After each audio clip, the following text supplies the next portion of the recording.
अस्सलाम वालेकुम। Facebook live पे उर्दू वर्ल्ड न्यूज के साथ राशिद अहमद खान। आज हम बात करेंगे जनाब मौजूदा सूरत हाल जो गाड़ियों की है पाकिस्तान में।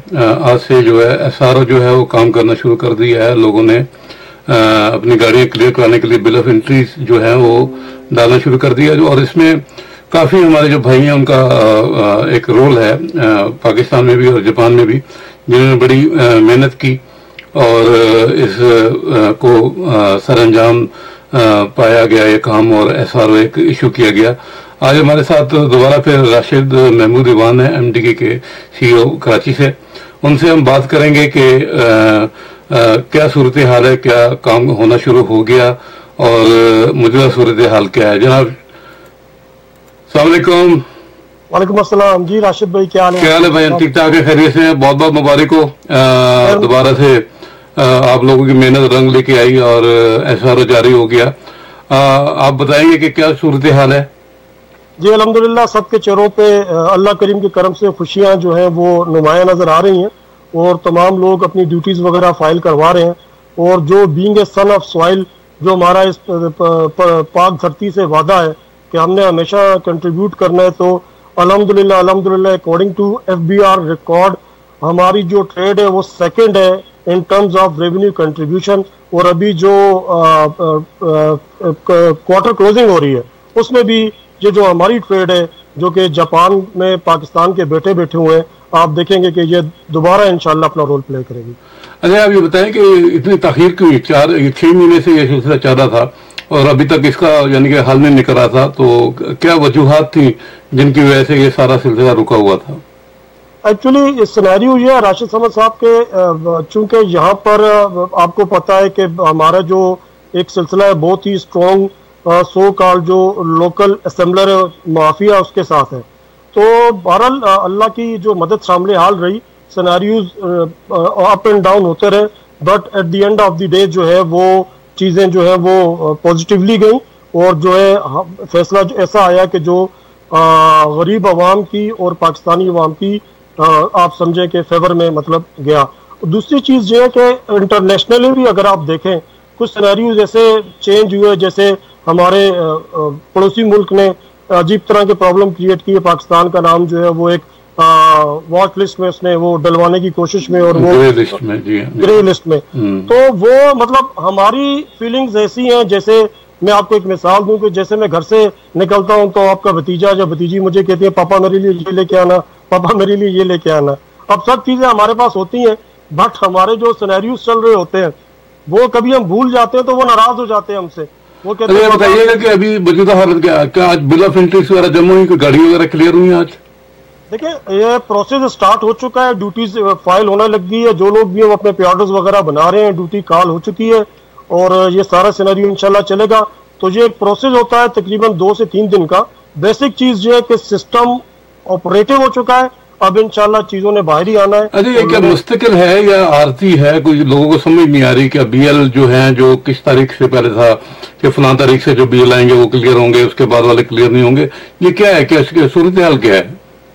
एक्चुअली बात यह है कि देखें जो ईसीसी की रिकमेंडेशन थी और उसके बाद जो कैबिनेट डिवीजन ने भी जिसको अप्रूव किया वो ये था कि उन्होंने उसको हम 3 बुलेट्स की फॉर्म में या 3 स्टेप्स की फॉर्म में हम समझ सकते हैं या उसकी समरी कर सकते हैं या उसका निचोड़ वो कर सकते हैं। नंबर 1 चीज क्या थी कि जो SRO 1067 है वो नल एंड वाइड है, ठीक है, उसको उन्होंने वो कर दिया।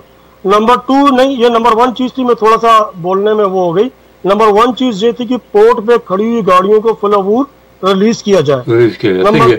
नंबर 2 स्टेप ये था कि SRO 1067 को नल एंड वाइड करार दिया जाए। और नंबर 3 जो चीज थी कि जो भी इसके स्टेक होल्डर्स हैं वो मिल के बैठ के फ्यूचर के लिए प्रोसीजर को डिफाइन करें कि किस तरीके से इस प्रोसीजर उसकी मीटिंग जो है वो 2 मार्च को जो होनी है वो जो मेंशन किया हुआ है।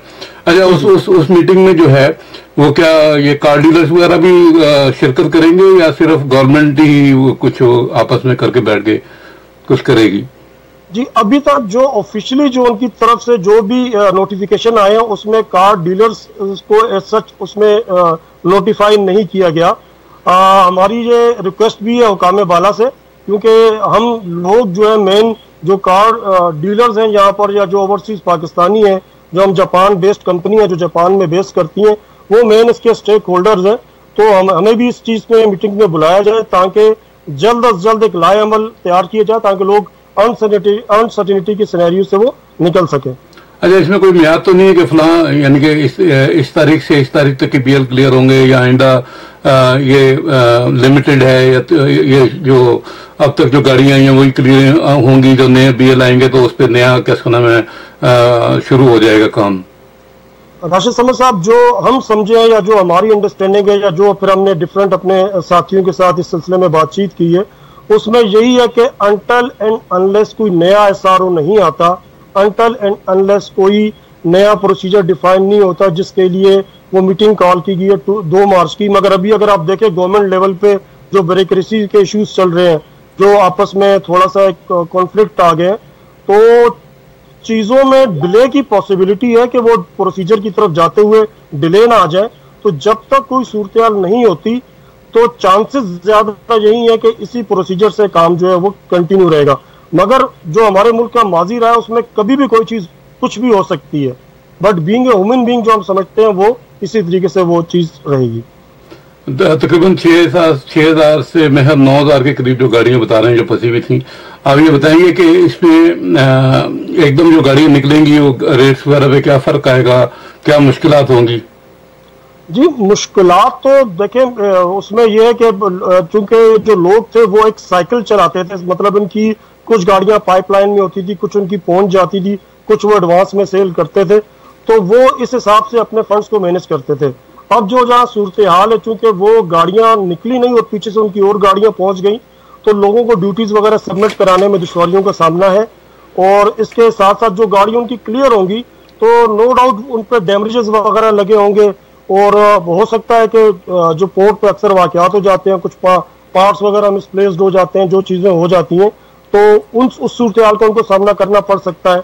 अच्छा, एक और जो बड़ा इशू जो अभी है, जो लोगों को बड़ा डर है कि इतने अरसे से जो गाड़ियां खड़ी थी उन पर जो डैमेज लगेगा उसका क्या होगा, उसे किस तरह क्लियर किया जाएगा, या उस पर कोई गवर्नमेंट उस पर कोई नरमी देगी, उसका क्या प्रोसीजर होगा? जी, उस सिलसिले में यह है कि कुछ हमारे सीनियर हुकाम की जो बातचीत हुई है मिफ्ता इस्माइल साहब से, तो उन्होंने उम्मीद तो दिलवाई है कि वो कुछ ना कुछ इस सिलसिले में, जैसे पहले उन्होंने एक रोल प्ले किया और इस सिलसिले में बात करेंगे, तो जो भी ये सिनेरियो होगा मेरे ख्याल से ये कल इवनिंग तक चीजें क्लियर हो जाएंगी, क्योंकि अब डिले का हमारे पास चांस नहीं है। 28 फेब को क्वार्टर क्लोजिंग है और गवर्नमेंट पर भी प्रेशर है कि वो जल्द अज जल्द ड्यूटीज उनको जो है वो मिले ताकि उनकी जो भी टारगेट्स हैं वो उसको अचीव कर सकें। तो दिन बहुत कम है, तो कल शाम तक जो भी सिनेरियोज होगा वो सिनेरियो होगा वो सामने आ जाएगा कि वो दे रहे हैं नहीं दे रहे हैं तो कितनी % दे रहे हैं। तो ये सारी चीजें इंशाल्लाह कल शाम तक उम्मीद है कि चीजें क्लियर हो जाएंगी। अच्छा, आइंदा कोई अपडेट्स वगैरह वो भी आपसे लेंगे इंशाल्लाह, तो हम कोशिश करेंगे कि आपके अलावा भी कोई ऐसे जो भाई लोग हैं जो इसमें इन्वॉल्व थे वो आपके साथ आए, थोड़ा डिस्कशन में आए। यहाँ पे जापान में जो लोग जो कारोबार करते हैं उन्हें कोई टिप्स दें कि आइंदा क्या करनी चाहिए या इस कारोबार को किस तरह आगे लेके जाना चाहिए। तो मेरा ख्याल है कि जब तक हम लोग बैठेंगे नहीं, एक कोई लाया अमल नहीं बनाएंगे, कोई एक प्रिंट या उसे एक शक्ल दे के गवर्नमेंट को नहीं देंगे, तो मेरा ख्याल ये सिलसिला थोड़े दिनों बाद फिर आपको पता है गवर्नमेंट को पैसे चाहिए होंगे तो उन्होंने खोल दिया, थोड़े दिनों बाद फिर इसे बंद कर देगी, फिर वही मजबूरियां मसले मसाइल।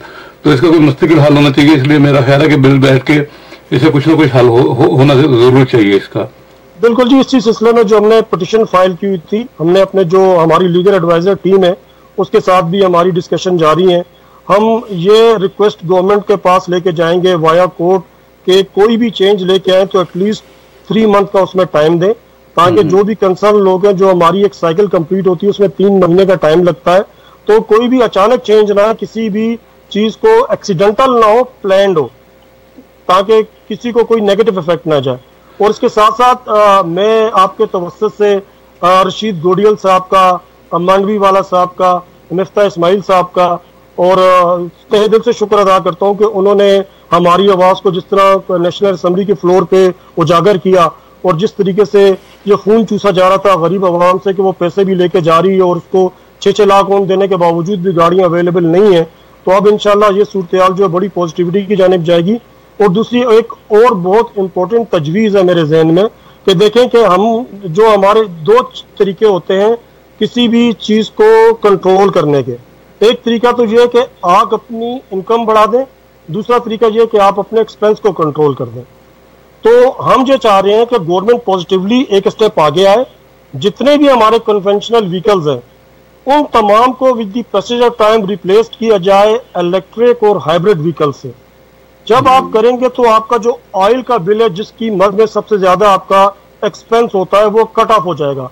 जब वो कट ऑफ हो जाएगा तो फॉरेन करेंसी जिसके लिए आप जो तमाम चीजों को करने की कोशिश कर रहे हैं और हम आपके साथ खड़े हैं और इंशाल्लाह खड़े रहेंगे, तो वो ऑटो पे वो चली जाएंगी, वो ऑटोमेटिकली कंट्रोल्ड हो जाएंगी। और प्लस जो सबसे इम्पोर्टेंट चीज है वो एनवायरमेंट।